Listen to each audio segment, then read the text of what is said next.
छात्राओं, नमस्कार छात्राओं। आज हम हिंदी की द्वितीय वर्ष की कक्षा में उत्सर्ग एकांकी के बारे में चर्चा करेंगे, जिसके लेखक डॉक्टर राम कुमार वर्मा हैं।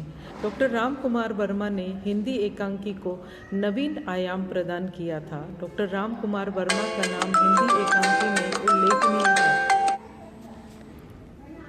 डॉक्टर राम कुमार वर्मा की अधिकतर एकांकी रचनाएं सामाजिक विसंगतियों, शाश्वत जीवन मूल्यों एवं आस्थावादी भावनाओं पर आधारित है।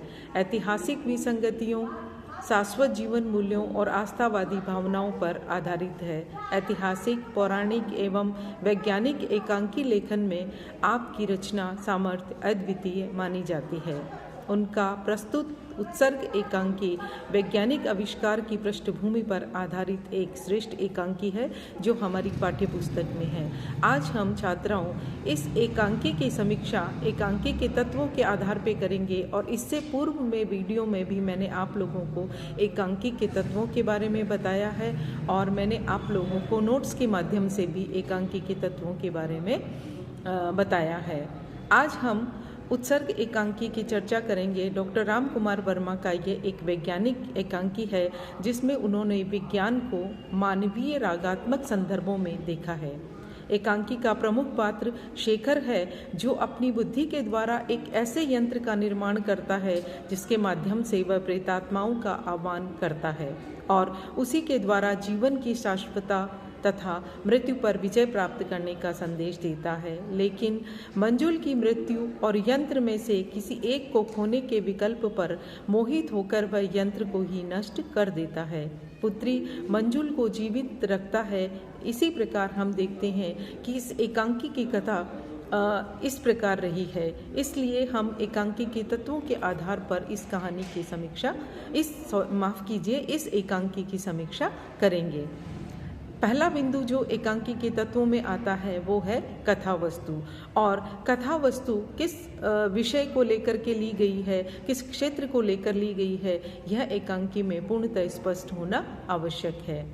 उत्सर्ग एकांकी में डॉक्टर वर्मा ने वैज्ञानिक आविष्कारों की पृष्ठभूमि पर ही कथानक की सृष्टि की है, जिसमें वैज्ञानिक आविष्कार पर प्रेम की जीत दिखलाई गई है। अर्थात हम कह सकते हैं कि विज्ञान के ऊपर प्रेम अधिक हावी रहा है। एकांकी के प्रमुख पात्र डॉक्टर शेखर द्वारा एक ऐसे वैज्ञानिक यंत्र का निर्माण किया जाता है जिसके माध्यम से वह मृत आत्माओं को सदेह बुलाकर उनसे सबके सामने बात करता है। डॉक्टर शेखर की प्रेमिका छाया की मृत्यु इसलिए हो गई थी कि शेखर अपने मित्र की विधवा पत्नी और उसकी पुत्री की सेवा में लगा रहता था, जिसके कारण वह अपनी प्रेमिका छाया से विवाह नहीं कर पाया था। वही मृत छाया की आत्मा यंत्र के द्वारा आह्वान करने पर उसके समक्ष शरीर धारण कर उपस्थित होती है। वह मांग करती है कि डॉक्टर शेखर अपने इस वैज्ञानिक यंत्र को नष्ट कर दे, तभी उनके मित्र की पुत्री मंजुल के जीवन की रक्षा हो सकती है, और इसके साथ ही वह मृत्यु के पार झांकने का प्रयास न करे।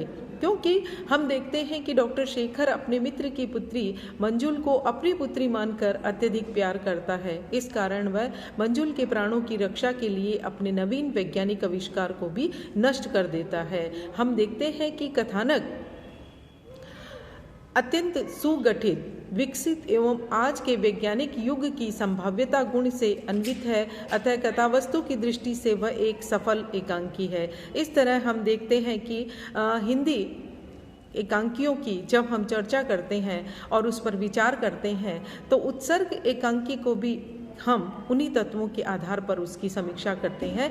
हमारा दूसरा बिंदु है कथोपकथन या संवाद। अर्थात जैसे पात्र एकांकी में संवाद करते हैं, क्या वह उन तत्वों के आधार पर उचित है या सही है या नहीं, इसके बारे में भी हमें समीक्षा करनी होती है। कथोपकथन या संवाद एकांकी का मूल आधार होता है, और इसके माध्यम से ही कथा का विकास होता है, चरित्रों पर भी प्रकाश पड़ता है। इसलिए समीक्षक संवाद को एकांकी का प्राण कहते हैं। संवाद को ही एकांकी का सर्वस्व मानते हैं।